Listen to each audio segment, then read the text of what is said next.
Hey, what's good, y'all? Coach Julian here, going over another homemade plant based meal. This time, savory lentils. I'm gonna start off by boiling some water and then adding some salt to that water. From there, we're gonna add in the lentils. They're gonna take anywhere from 15 to 30 minutes to cook, depending on how hot that water is.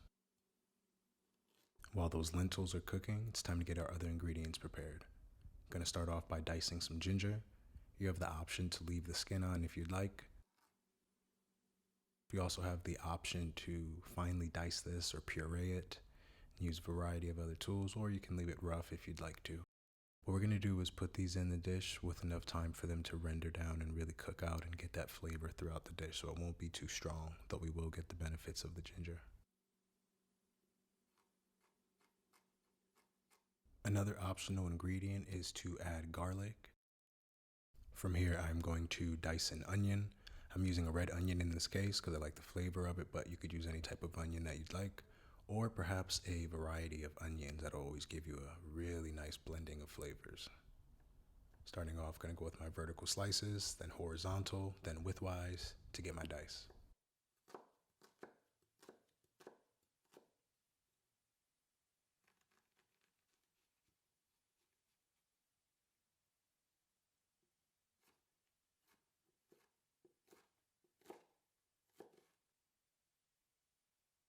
Adding in the celery, and again, this is optional, but it's gonna add some good flavor.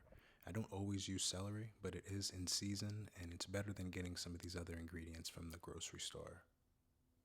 And so, a really good substitute for this would be fresh peppers.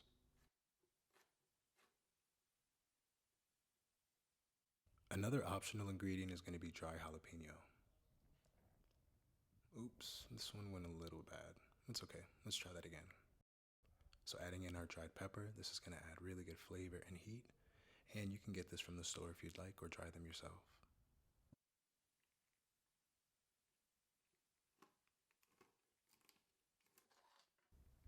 Lentils cooking nicely. From here, seasonings to taste: chili powder, cumin seeds, fennel seeds, black pepper, soy sauce, and the veggie mixture is added into the lentils. Be sure to thoroughly mix things up. Now is really where the magic happens.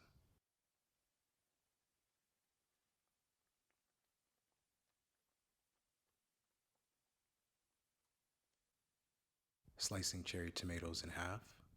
And cherry tomatoes are one of those ingredients that I highly recommend getting, particularly if you can get them from the farmer's market, giving creamy, savory, and sweet undertones to the entire dish. And at this point in the dish, you can determine the consistency, how thick you'd like it to be based on how much water you're adding, how much heat. And this right here is exactly what I'm looking for. Presents a really good opportunity to add in these cherry tomatoes, a little bit of salt to taste, and also to help render those tomatoes down. Adding in some Chinese five spice, which is star anise, clove, cinnamon, fennel seed, and peppercorn. Sesame oil added from here. And this is going to really enhance the entire dish. I love to use sesame oil. Complementing very well with that, soy sauce. And with these lentil dishes, we're going to treat it like we're cooking it in a cauldron. Once it starts bubbling and talking to you, then you know it's about ready. You can always add a bit more water in there to cool the dish down if you need to. We're going to add in those celery tops that we reserved earlier. These are going to add good flavor, but again, optional. Next up is going to be fresh basil. I highly recommend getting fresh basil for this dish. And again, this technique of stacking the leaves and rolling them like a cigar, and then slicing them up is going to release the aromatics from inside. The herbaceous, sweet flavors are going to be released without breaking down the leaves too much, still keeping that beautiful green color. And another one of those staple ingredients that you often hear me reference is dandelion greens. The entire plant has a high concentration of iron and vitamin A.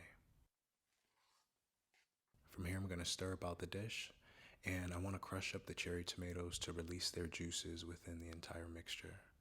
From there, I'm going to add in the greens.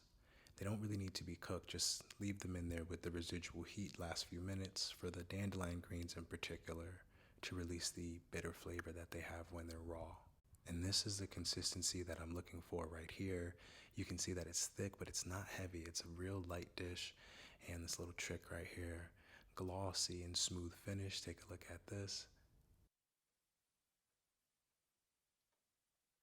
And here is the finished product. You can eat this with a variety of things or by itself. Here I have some brown rice. So you can see thick dish. All the flavors have melded together very well. Have the umami flavor, sweet.